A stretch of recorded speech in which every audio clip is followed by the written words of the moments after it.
It's a big month ahead for Tottenham Hotspur in the January transfer market. There's deals to be had, and Ange Postecoglou will want to bolster his side after recent injury in the squad. It has been, as I've said in many videos, a torrid season, but this is the time for Spurs to act now and hopefully climb up the Premier League table and also try and win some trophies. So today on the Sonny Talk Spurs YouTube channel, I'm going to be discussing some more January transfers and giving a big news update. But if you're new to the Sonny Talk Spurs YouTube channel, then drop us a like, subscribe and hit the notification bell, and also leave your comments down below. What do you make of this transfer news?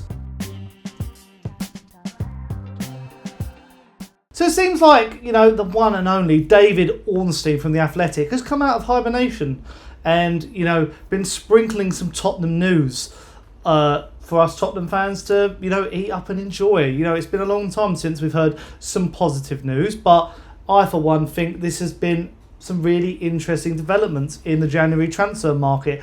Basically, David Ornstein was on American Premier League coverage across the weekend. He gave his opinion on Ange's future and also some transfer rumours. So let's start by playing that clip. Premier League insider David Ornstein is ready ahead of the game, of course, that's coming up a little bit later. But we're going to start by talking about Tottenham. Yesterday they played Brandon Austin, David, in goal. A player who, despite being at Spurs all his career and 25, nearly 26 years of age, had never played in English football before. They have a goalkeeping crisis. Have they solved it? They have indeed, Rebecca. They have signed Antonin Kinski.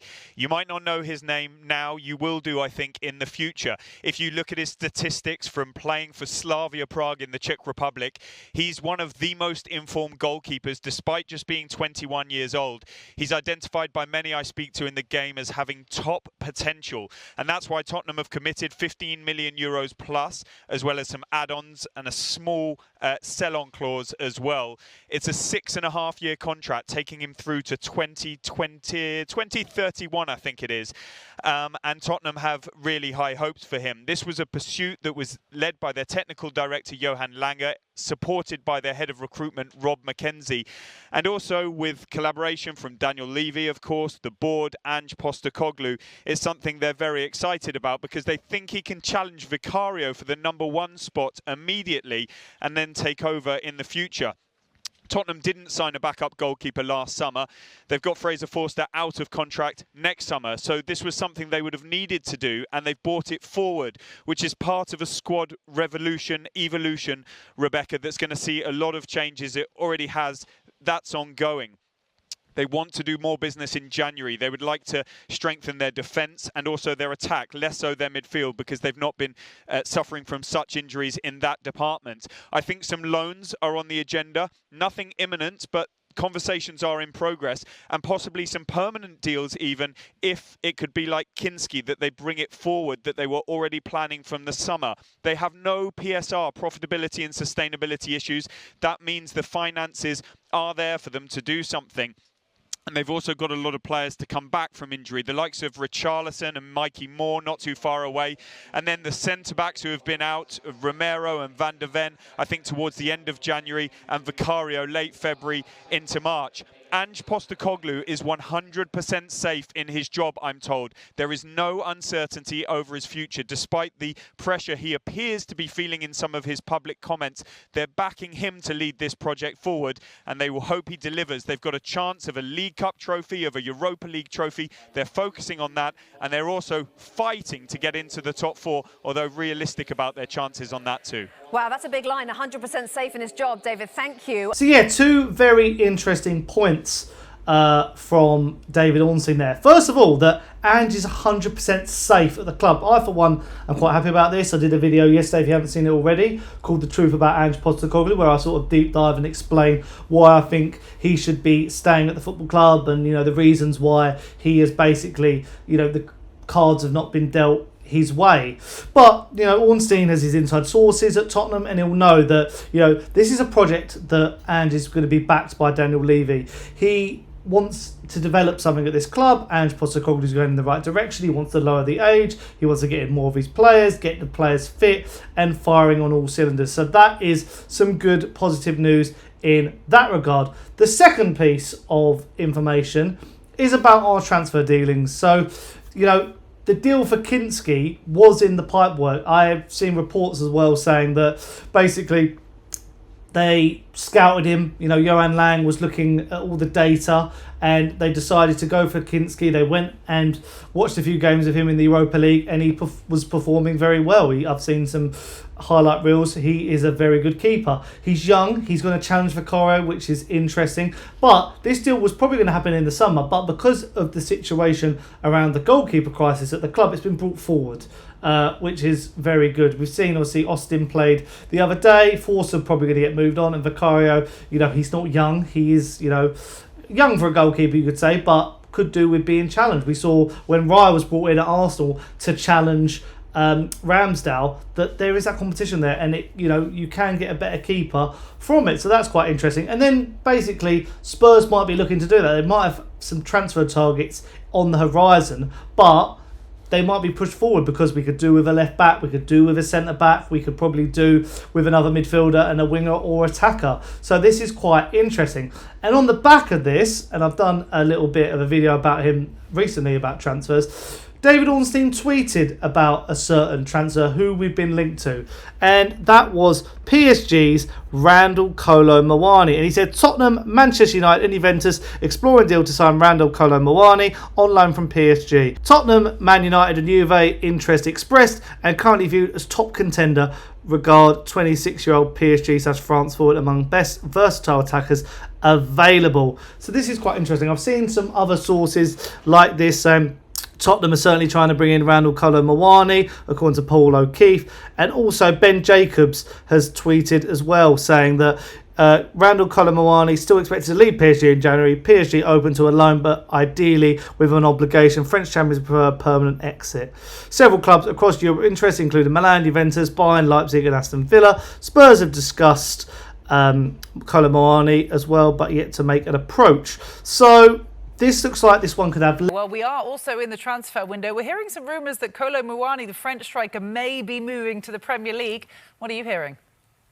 Yeah, I've just broken the story in the last couple of hours, Cara, that Randal Kolo Muani, of course, very well known for being a leading striker for the French national team at the last World Cup, hasn't had the game time he would like at Paris Saint-Germain. He is a target for the likes of Tottenham Hotspur, Manchester United and Juventus, who would all like to sign him on loan until the end of the season. I think Paris Saint-Germain would be open to letting him go on a temporary basis, despite the fact that he's under contract until the summer of 2028, because he's just not getting the game time, and they'll want to rebuild the value, having signed him just over a year ago for a deal worth 90 million euros. Now, I'm told Tottenham see him as their top target for a versatile attacker. Manchester United are looking at multiple options, and Juventus in the equation too. Those three clubs are being presented to me as being the leading contenders at this moment in time. And when you look at the market for January, which is never easy, and you look at available options for top-level attackers, they don't come much better on paper than Kolo Muani. So it's a big decision for all parties involved in this, and there will be financial considerations, of course, as well. And let's see if other clubs come to the fore in the next few days or in the weeks ahead. But for the moment, Tottenham, Manchester United and Juventus, the front runners for Randal Kolo Muani. And that promises to be one of the biggest stories of this transfer window, despite it only being a loan. What do I think of it? A lot of people will be like, oh, why would we loan him in? Why would we do this move? Better than Timo Werner. And I think there is a lot of potential with this player. He's a good age. He showed a lot of promise.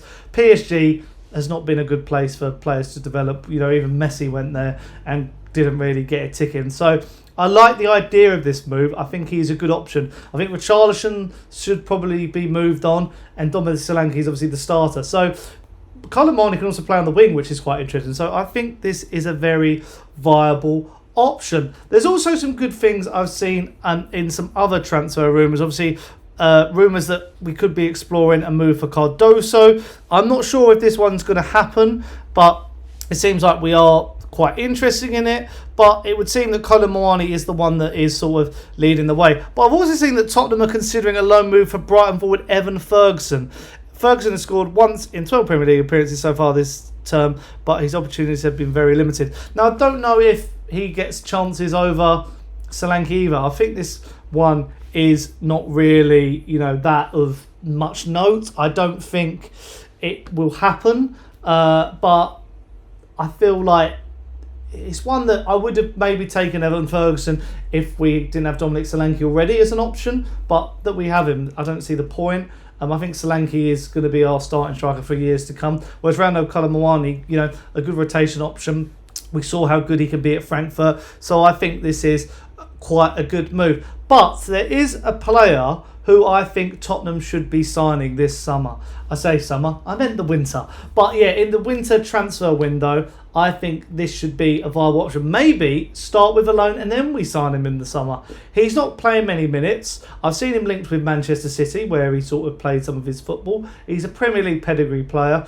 Douglas Luiz would be the perfect six for us, because when you look at that sixth position, whether it's Basuma, Bentancur, Papa Matassar, to name but a few, they're better at playing the 8, I believe. So maybe Douglas Luiz is better at that 6, who can protect that back four, because I think that's a lot where our defensive issues come from, and we can really push up the pitch and actually distribute some of the play. I think Douglas Luiz would be an amazing signing. I would really want us to go for him, but obviously will Tottenham go for it? Hard to tell. I think it would be a loan first, maybe work a deal. Hopefully Paratici looking into that sort of move. But apart from that, I think that would be enough for Spurs. Maybe a versatile defender. I'm trying to think who could sort of tick that box, because there's not many, of them of note at the moment. We were linked with Ben Godfrey, but he went to Ipswich.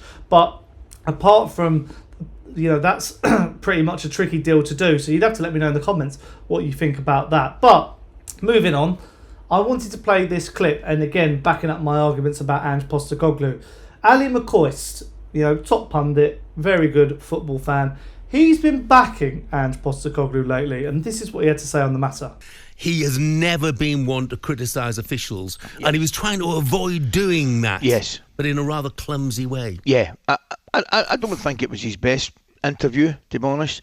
I'm my cards on the table. I really like Big Ange. I've said on numerous occasions I enjoy watching his team. I think they're a good watch. I think they're really handicapped at this moment in time with injuries, suspensions, whatever you want to call it, and obviously that bug that went about.